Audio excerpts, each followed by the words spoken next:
আসসালামু আলাইকুম, কেমন আছেন সবাই? আমার প্রিয় ভিউয়ার্স, আপুরা, মামুনিরা, আমার নতুন একটি ভিডিওতে সবাইকে জানাই অনেক অনেক স্বাগত। আজকে রান্না করেছি শুধু একটা তরকারি আর ভাত। সারাদিন ব্যবসায়িক অনেক কাজ আমার, এজন্য শর্টকাট রান্না। আর মাছের ঝোলে আমরা এরকম পেঁয়াজ বেরেস্তা খাই। মাছের ঝোলে এরকম পেঁয়াজ বেরেস্তা না হলে আমাদের তরকারি ফিনিশড হবে না।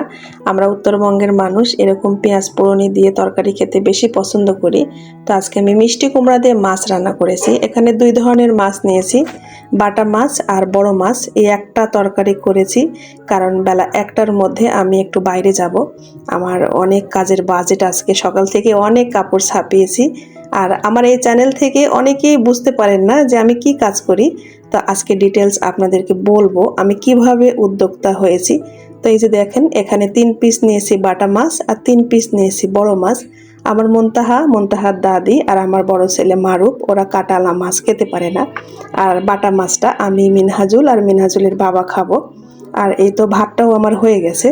খুব ভোরে উঠে আমি কাপড় ছাপিয়েছি আর কিছু কাপড় কেটে রেখেছি। আজকে আমার কয়েকটা প্যাকেট যাবে। আর যেদিন কাপড় যায় সেদিন কিন্তু কাপড় শ্যুট করতে হয়।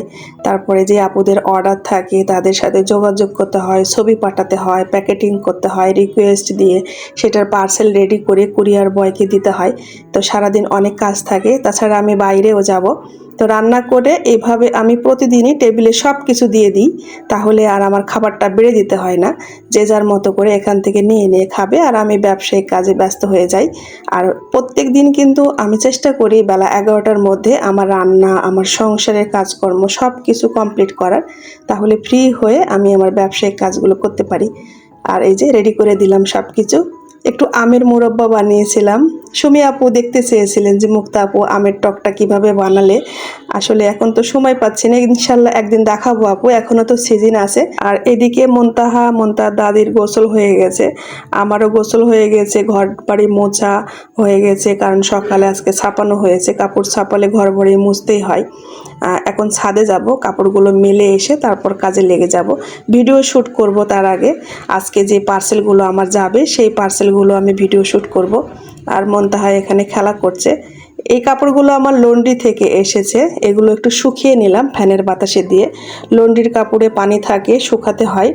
আর এই যে কাপড়গুলো দেখছেন বেডের ওপর, এই কাপড়গুলো এখন আমি ভিডিও করব, তারপর প্যাকেটিং করব।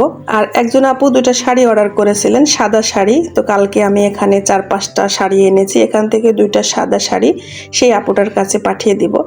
আর আজকে এই কয়টা পার্সেল আমার যাচ্ছে, 5টা 2 পিস আর হচ্ছে 2টা সাদা শাড়ি। তো এগুলো এখন প্যাকেটিং করব, তারপর রিকোয়েস্ট দিব। আর কুরিয়ার বয় সন্ধ্যার দিকে এসে নিয়ে যাবে আপুরা। আমি হাতের কাজের ড্রেস বানিয়ে সেল করি। নতুন যারা জয়েন করবেন বা করেছেন তারা অনেকেই বুঝতে পারবেন না যে আমি কি বলছি। মুক্তা বুটিক্স অ্যান্ড ফ্যাশন থেকে দেখলে আবার বুঝতে পারবেন। স্ক্রিনে কিন্তু আমার ওই চ্যানেলের নামটা দিয়ে দিয়েছি, চাইলে আপনারা দেখে আসতে পারেন। আর অলরেডি আমার সাথে যারা আছেন তাদেরকে তো অসংখ্য ধন্যবাদ, তারা তো জানেনই। তো কাপড়গুলো আমি কেটে রেখেছিলাম কালকে, সেগুলো এখন জোড়া দিতে লেগেছি। তো এর মধ্যে আমার ভাগ্নি এসেছে, ভাগ্নি এসে আমাকে ফোন দিয়েছে, বলছে মামানি আমি এখানে এসেছি, মানে নতুন বাসা, মেয়েটা চিনে না। তো ওকে নিয়ে আসলাম, একটু আগিয়ে নিয়ে আসলাম। এসে ওর সাথে গল্প করতে করতে আমি ওড়নাগুলো জোড়া মারছি। এগুলো কিন্তু কাটওয়ার্ক জোড়া হবে, কাটওয়ার্ক জোড়া দিয়ে ওড়নাগুলো হবে। এগুলো 2 পিস জামা এবং ওড়না, তারপর অ্যাপ্লিক হওয়ার পরে হাতের কাজ হবে। এই ওড়নাটা আমি কিভাবে জোড়া দিলাম অনেকের প্রশ্ন থাকতে পারে যারা নতুন আপু, আমি কিন্তু আমার ওই চ্যানেলে দেখাবো কিভাবে জোড়া দিয়েছি। আর এখনও আমাদের দুপুরের খাওয়ার সময় হয়নি, তো ভাবলাম একটু নাস্তা খেয়ে নিই, তাই নুডলস রান্না করে এখন সবাই মিলে খাবো। এরপরে আমি একটু বাইরে যাব, আমি কর্মীর বাসায় যাব কাজ দিতে।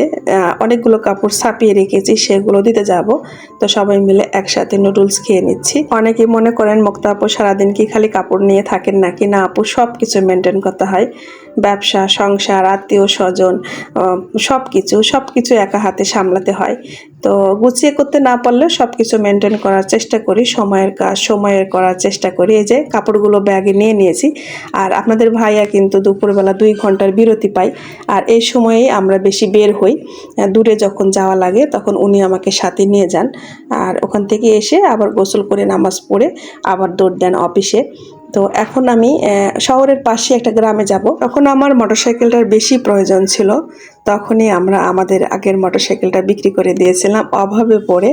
আর ওই সময় কত যে হেঁটেছি এই গ্রামগুলোতে, কিন্তু হেঁটে হেঁটে যেতাম, অনেকটা রাস্তা হেঁটে যেতাম যত দূর যাওয়া যায়। এখন তো অটোরও ব্যবস্থা হয়েছে, যেখানে সেখানে অটোতে যাওয়া যায়, 5 টাকা 10 টাকা খরচ করলে অনেক দূর পর্যন্ত যাওয়া যায়। আর যখন আমি বিজনেস শুরু করি আপুরা, তখন কিছুদিন মোটরসাইকেলে যাওয়া আসা করেছি, তারপরে কিন্তু আপনাদের ভাইয়া গাড়িটা বিক্রি করে দেয়। আর তখন আমি হেঁটে হেঁটে এই জায়গাগুলোতে গিয়েছি কাজ দিতে, কাজ নিতে, সুতা দিতে, কখনো কাজগুলো দেখতে, কত যে হাঁটতে হয়েছে। অনেক কষ্টের পরে এই গাড়িটা আমরা কিনেছি।